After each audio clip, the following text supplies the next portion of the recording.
Today, we definitively-ish answer a question that the nation has been asking for years. Which route is fastest from Exeter to London? The M4 and M5 motorways or the A303 and M3 motorway? Let's find out. Welcome back to the channel Stunt Double, who will be driving the 180-mile M4 M5 route, whilst at the same time I'll be taking on the 150-mile A303 M3 route, which certainly is 30 miles less, but the chances are I'll be travelling at a lower average speed. So as to who will arrive first, currently it's anyone's guess. So shall we get started? Not you. Hello, hi there, welcome to another Auto Shenanigans route comparison experiment. It's not a race, but in previous experiments I've always arrived second, making me the best loser, something I hope to change today as we compare journey times. Our starting point is junction 29 at the M5, which Stunt Double will join, whereas I'll be taking the A30 and then onto the A303.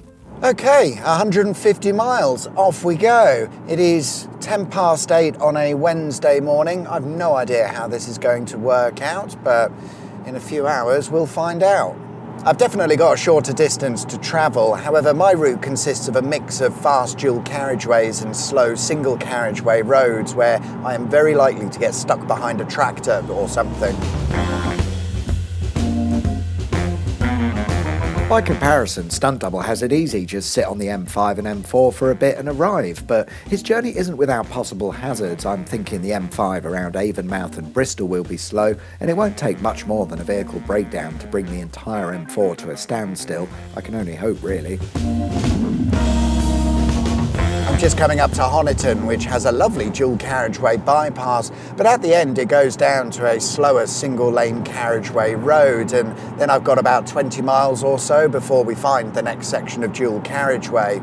And it's that next section of dual carriageway where the A30 will seamlessly transition into becoming the A303, and a little bit further along I'm quite looking forward to what on maps looks like a 90-degree turn. Before that though, there's a Starbucks. We don't really care about that, but between 1974 and 2017, it was a branch of Little Chef restaurant. And it's interesting because not only did it survive for a fair amount of time, it was a standalone restaurant. It wasn't part of a petrol or service station.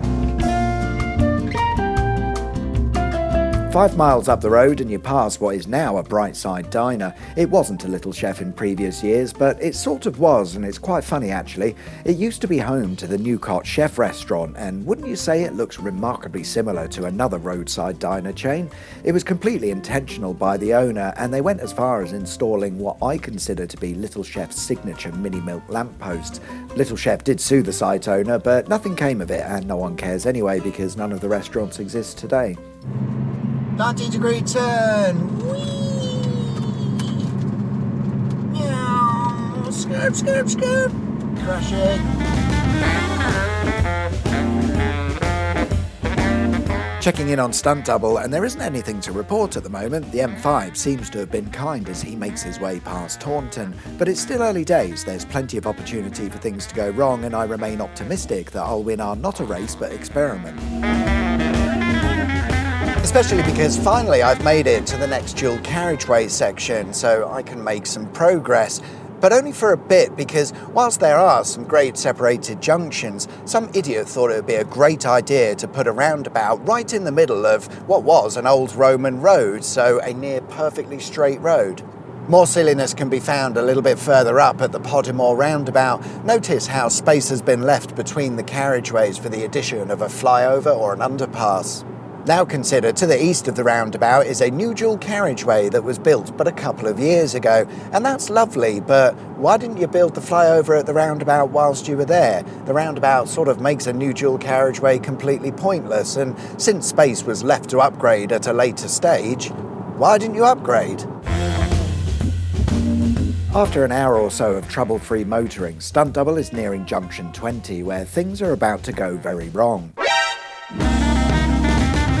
Yes, that's a 45-minute delay that is going to slow Stunt Double's progress considerably for the next 15 miles or so.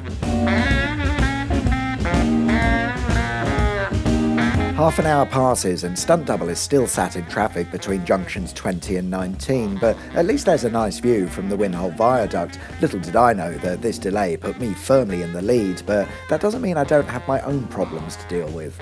I'm back down to a single lane again. F***ing bullshit. I looked into why parts of the A303 haven't been upgraded to a dual carriageway, and it turns out that a lot of it was built without provisions made for such work.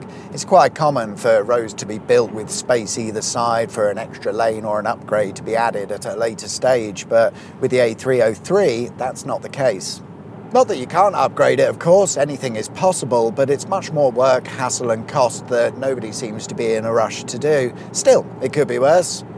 It's still me, and indeed it could be worse because I'm just coming up to what is probably the biggest problem on the A303, Stonehenge. Reconstructed in the 1960s for the umpteenth time, it's a phony. Apparently it's some sort of ancient monument, although no one seems to have any proof of anything. But following some extensive marketing, it's now one of the biggest tourist attractions in the country. And that's a problem because idiots slow down to gawp at the collection of old stones whilst driving along, and the section of road passing Stonehenge is punctuated at either end by useless roundabouts, slowing your progress even further. Those stones would make for some pretty good hardcore and road foundations. We can upgrade this part of the A303 to a dual carriageway and solve the traffic problem.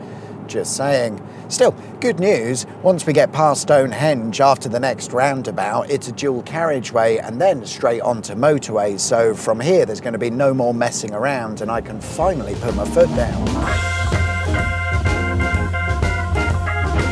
But will it make any difference? At this point, Stunt Double has made it out of the traffic and is steaming along the M4, which seems to be completely clear. But is it too late already? Has the traffic done its damage and will Stunt Double be not only slower, but a massive loser? It looks like it because I too am steaming along, having made some excellent progress.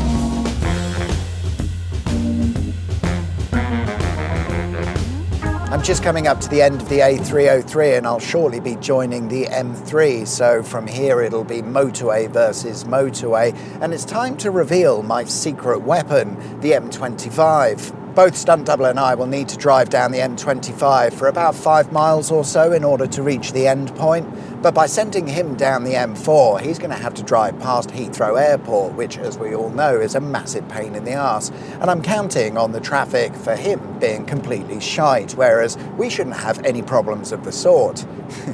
It's not a race, though.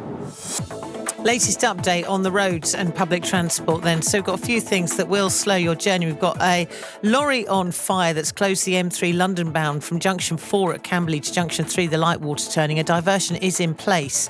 That's via the A30 through Camberley. Congestion for 2 miles, both sides on the A331. They've closed the M3 motorway, apparently because of a lorry fire, which started at 5:30 this morning. It's now 10 to 11. All right.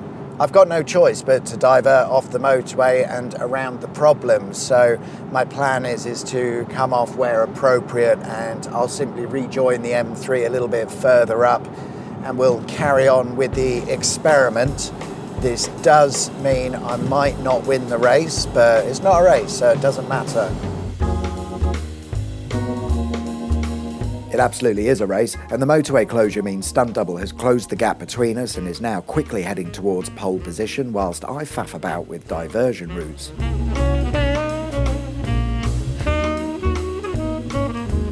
Well, that's it. I'm off the motorway and diverting around the closed section. I've got no choice. I'm hoping it won't add much more time, if any, to the overall journey. We'll find out, but I suppose now the fun really starts and the challenge begins. If I can get there before Stunt Double, then that would just be awesome, but I'm not so sure that's going to happen now. It's going to take a miracle, that's for sure. I'm just driving through a place called Lightwater, which is pleasant enough. More importantly, I am a couple of minutes away from rejoining the M3. So hopefully we can get things back on track and I haven't lost too much time. Turn right onto the avenue. I will do that, thank you. Oh, hell.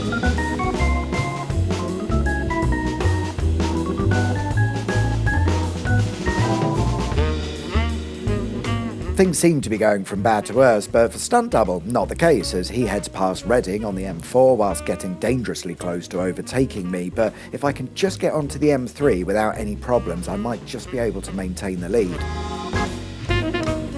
Well, things were going quite well, all things considered, but of course, everyone else has had the same idea of rejoining the M3 at this point, so I guess I'm going to have to fight my way through the traffic and eventually we'll get on the motorway. It's just there, I can pretty much see it. Okay, we're back in business. I am just joining the M3, finally. And now we can get on with this. According to my sat-nav, we should be there in about 20 minutes.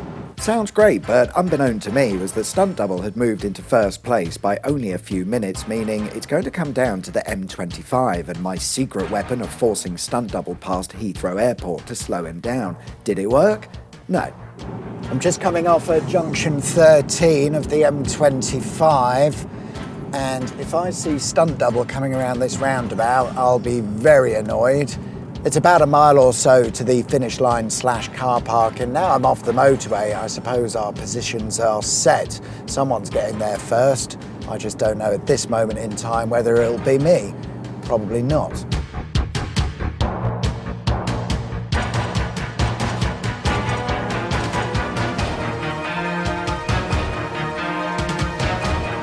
And of course there is a Stunt Double who has got here first. Bastard. I never win these things. Okay, well, there we go. Stunt Double made it here first, but this was a timed experiment, so we'll see whose journey was quickest. Obviously, I had to divert and about, but I think Stunt Double's got this in the bag, hasn't he? But back to the studio. Data. Raw data. Yes, and the M4 M5 route took Stunt Double 3 hours 26 minutes and 57 seconds to complete. And obviously, with the motorway closure, there's no possible way that I managed to be faster. The A303 M3 route took 3 hours, 10 minutes and 6 seconds. Hooray! But how did Stunt Double arrive first if my journey was faster? Well, I sort of stopped for a coffee more than once, and that time isn't counted as part of the journey, so yeah. But what this means is that if I hadn't stopped and the M3 wasn't closed, I'd have not only arrived first, I'd have beaten Stunt Double probably by a good half an hour.